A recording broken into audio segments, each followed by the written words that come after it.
So for a while now, my basement has been loaded with old computer parts, and rightfully so. You may ask, why? Well, as a PC guy, it's really fun honestly to just Frankenstein together a really crappy build using just random parts you find. So some of these parts I get from tech dumps, I get them from hand-me-downs, or I get them from my grandfather just telling me, hey Adam, you should really go try out this hard drive that uses an IDE interface that I can't even use on my new computer.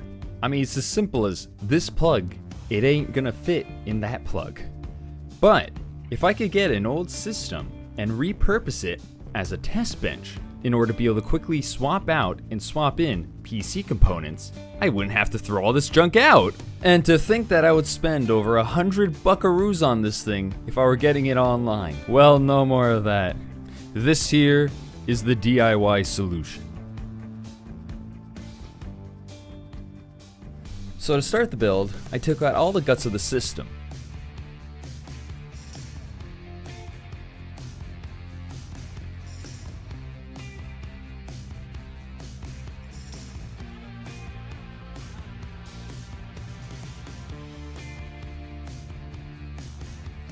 So, as you can see, there are some rivets to remove. Rather than using screws, which are removable, rivets are just cheap, easy, permanent ways to keep two metal things together, as they do with computer cases.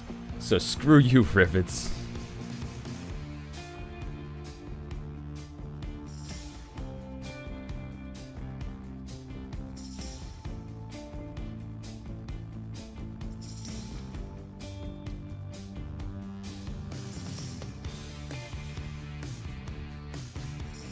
After a bit, I finally got a good look at the bare bones metal case, and I gotta say, it's a beautiful metal box. With that said, I go ahead and remove a few rivets from the bottom, and then I start working on the front panel.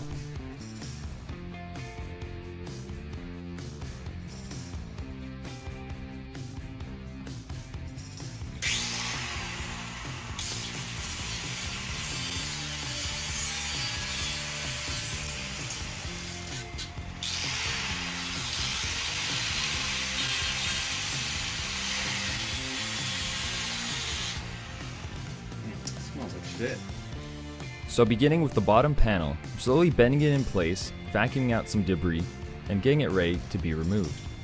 Then I do the same thing with the top end, and we could finally start cutting these off. The first tool I started with was my dad's metal handsaw, which only got a few inches cut. Then I moved on to the angle grinder, which I realized I was too much of a bitch with sparks, and I don't want to burn my arm.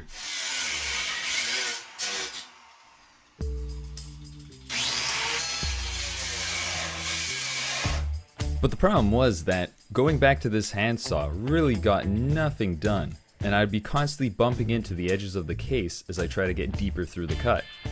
So, I finally realized that instead of cutting this by shearing forces, all I gotta do is bend it off.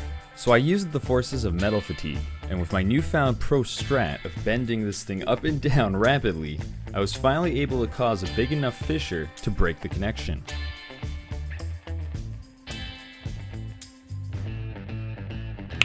Nice. So now we take an intermission so I can file down literally every single sharp edge on this case. But otherwise, another little completely random thing that happened was on my good old 2012 MacBook Pro, and it crashed while I was trying to play some good tunes.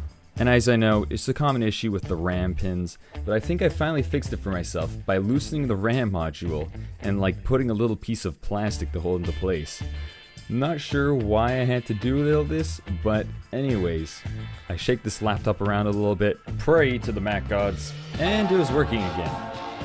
Of course, back to the test bench project, because in its current state, the case is looking very close to a completed hunk of useful trash, but we're not quite there yet.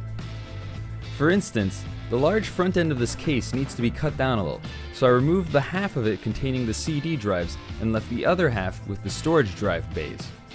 This was easy enough, only a few rivets and metal connections held this upper part, and yet removing it caused a little instability for the drive bays below, as the two sheets of metal were no longer supported to keep a fixed length between each other.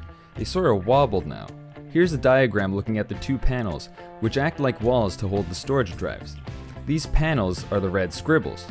The orange coat hanger scribble is the fixed length that was at least definitely not fixed before I added this nice metal bracket in place, outlined in blue, and screwed it down and pinned it at the lime green scribbled points. Now that the front section of the system was stable, I could focus on the back panel. The back panel is obviously not very well held down. It can practically bend with the strength of my pinky. So to hold it in place better, I got this little precious piece of sheet metal and bolted it onto the two edges of the case. I was also too cheap to bother with doing it on the other side. Otherwise, now that the whole system is pretty stable, I can look at the last part of the build, which would be getting this hunk of metal on top of some legs. So I got these wood blocks from my wood pile and chopped them down to be as close as I can to 5.5 centimeters, or about 2 inches. With these wood blocks fresh off the saw blade, I got the rubber feet from the old system and just screwed them into the blocks.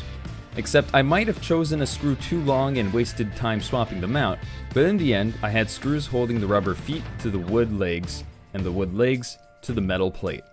This goes to show some real material optimization. And not just that, but this thing is as stable as a rock.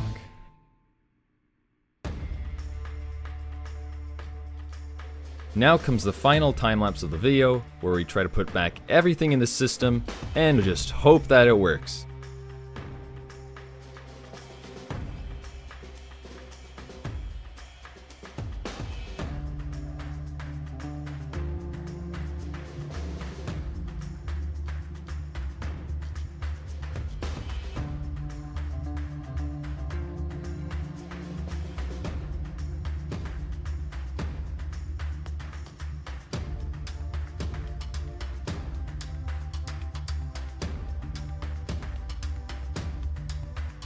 Given the hardware of this system was about from 2006, I thought it'd be wise to get Windows Vista, although if I get around to it, Windows 7 would probably run much better. But anyways, in a true Testbench PC style, I went ahead and started 3D Mark 2006, and it ran really nicely. I was really impressed by the graphics, the cinematics, until it crashed and overheated. I mean, fair enough, maybe 3D Mark 2006 is too intensive, so next I tried 3D Mark 2003. Which was far easier to run, and again, after a nice cinematic intro, the system crashed again. Anyways, I ended up finding that after giving it some time, letting it cool off a little bit, and booting right into 3D Mark 2003, I was able to get a pretty decent score of about 2700.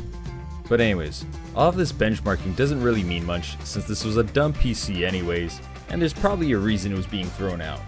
Like seriously, I swear a Chromebook could probably haul more performance and also take up way less power. Either way though, this was a really fun project to get my hands on. This test bench will surely save me time in the future and will hopefully be used in more videos as I need to test out parts. Although it maybe isn't too useful, I finally have a place to try out those good old IDE hard drives. Well, there you have it guys, the video's finally done. And now I can finally look ahead at more robotics projects that I'll be taking on. I definitely hope you guys enjoyed this one, as it took me a good while to edit. And be sure to subscribe for more of these kind of videos in the future. Otherwise, hope you have a good one.